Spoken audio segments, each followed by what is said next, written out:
Broadcasting live from somewhere in the Shadow Realm, this is YuGiOh Duel Links Talk. Here's your host, Doug Dimmadoo.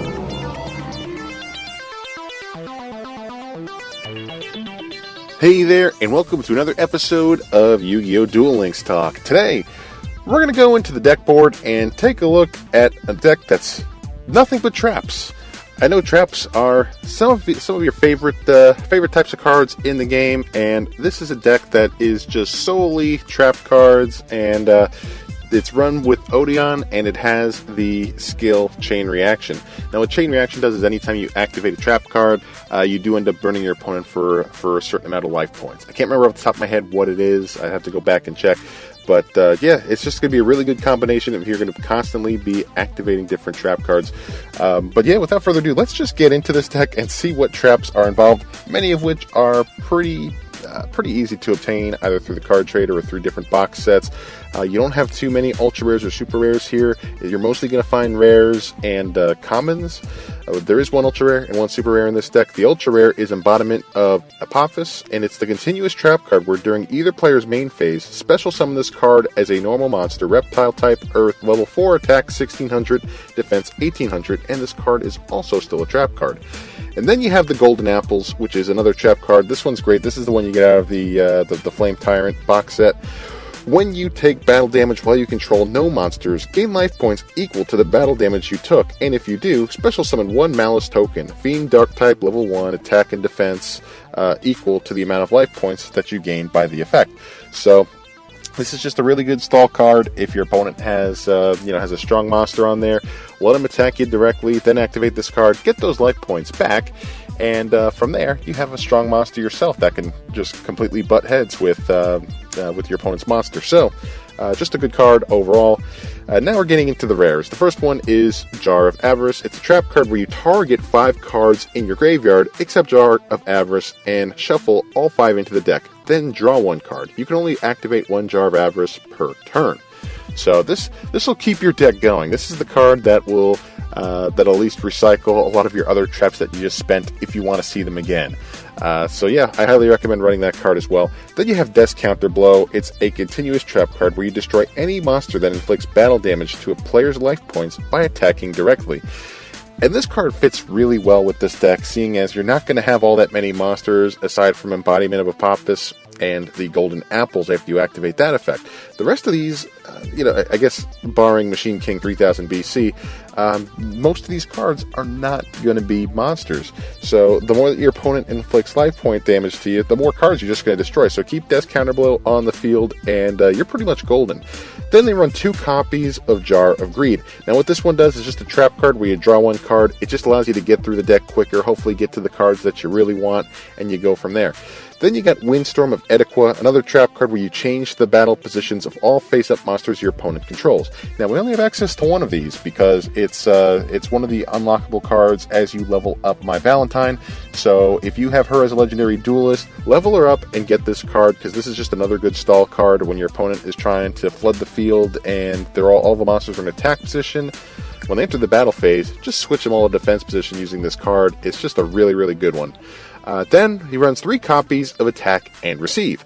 You can only activate this card when you take damage to your life points, inflict 700 points of damage to your opponent's life points, and also inflict 300 points of damage to your opponent's life points for each Attack and Receive card in your graveyard. So running 3 copies of this is great because it can compound pretty quickly, because the first time you'll use it, you'll inflict 700 life points to your opponent. The second time you use one, you're basically going to get them for 1,000 life points, and then the third time you're going to use this card, if you're fortunate enough to get it after using the other 2, you're talking about a 1,300 life point damage, just burning them right off the bat with this card. So, yeah, overall, it's just really, really good. Then you have Numinous Healer. It's a trap card where you can only activate this card when you take damage to your life points. Increase your life points by 1,000 points. Also increase your life points by 500 for each Numinous Healer in your graveyard. So this deck only runs 1, so you're not really going to see much of that secondary effect with this. But if you were to run multiple copies of Numinous Healer, you would get, say for example you had 2 in your graveyard already, you're talking about a 2,000 life point increase.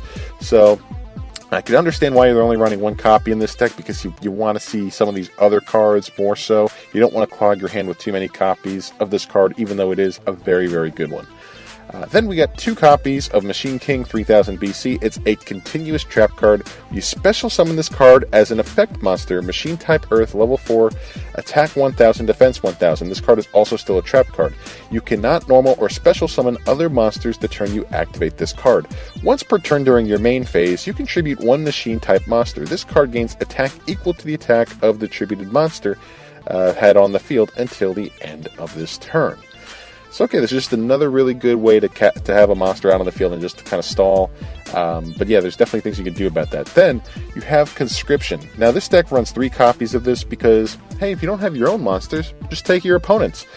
Excavate the top card of your opponent's deck, and if it is a monster that can be normal summoned or set, special summon it to your side of the field. Otherwise, add that card to your opponent's hand. So it's not as good if your opponent has a spell and trap card heavy deck as well, because then they're just going to get a +1 in their hand. But if they are running a monster heavy deck, more often than not, Conscription is a very good trap card that you can use to basically snatch one of your opponent's monsters off the top of their deck and put it on your side of the field. So overall, really good. Then there's 2 copies of Nutrient Z. This card can only be activated during your opponent's damage step. During this turn, if you take battle damage of 2,000 points or more, increase your life points by 4,000 points before the damage is subtracted from your life points. So I like this card a lot, especially seeing the high number of Naturia themed decks with the beatdown and stuff, so you're going to be taking a lot of life point damage over 2,000. So Nutrient Z does come into play pretty handily, and it's just another great way to keep on upping your life points. And you can really boost your life points pretty high with this if you're able to counter it with other trap cards, one of which is the next one that we have here. And the next one we have here is Enchanted Javelin. So what this one does is increases your life points by the attack of one attacking monster.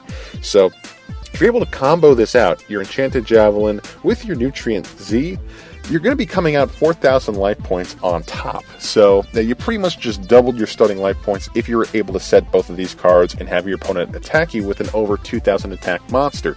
So you can see the potential for this to really be frustrating on your opponent, because you're going to keep on either A, boosting your life points, but B, at the same time, because you're using Chain Reaction, Odion's skill, you're also slowly but surely burning your opponent for damage the more of these cards that you use. And that's not to say that on top of that, you're burning them with Attack and Receive and other cards like that during the process. And then also, too, recycling your cards using Jar of Avarice. So, all in all, this deck is just the ultimate frustrator, especially when your opponent is, is maybe not flooding the field as much, but they're working hard to get a really strong monster onto the field. This deck could just be the most frustrating thing for an opponent like that, especially with the amount of life point boosters and the amount of potential burn damage that you're able to basically affect your opponent with. So this is just a really, really interesting take on a deck. This one is one of the more popular decks right now, if not the most popular deck right now during the week on the deck board. So I highly encourage you to check it out and put your own twist on this type of deck, because I know that some of you are just curious about playing certain trap decks and trying this out. Now, I've seen a variation of trap decks similar to this that use Maximilian Pegasus' skill, Extra Extra. Now, what that one does is when you take a certain amount of life points of damage during your last turn, the next time you draw a card, you're able to get another copy of whatever card that you drew. So it really sets you up in an interesting position to just kind of keep on utilizing traps that maybe if you only run one copy of it, you're going to get 2 copies of it in your hand. So, I've seen multiple things, but Chain Reaction does make a lot of sense just because of the amount of traps that you're using, because everything in this deck is a trap. You're going to be still inflicting life point damage to your opponent. So it's a really, really cool strategy, and I'd be curious to see what kind of trap decks you, the listeners, have run, because I know that it seems like most of us have gone through some of the stage missions where you have to play so many traps, either in a duel or so many traps just cumulatively during your level up. So I think we've all experimented with trap decks here and there, but this one just seems like an absolute headache to be on the other side of, and I would hate to be on the other end of this type of deck. So yeah, if there is something that you've built very similar to this, or your own take on things, I'd like to hear about it. So reach out to me on Twitter at YuGiOh Deck Talk. That's where you'll find me. It's all one word, at YuGiOh Deck Talk. And yeah, I'd like to revisit a similar trap type deck, even just an all spell deck. I don't know, but it seems like traps just are just a blast to use right now. So yeah, for a trap deck, this one's looking pretty good. So I hope you enjoyed today's episode. Thanks again for tuning in, and we'll see you next time. Take care.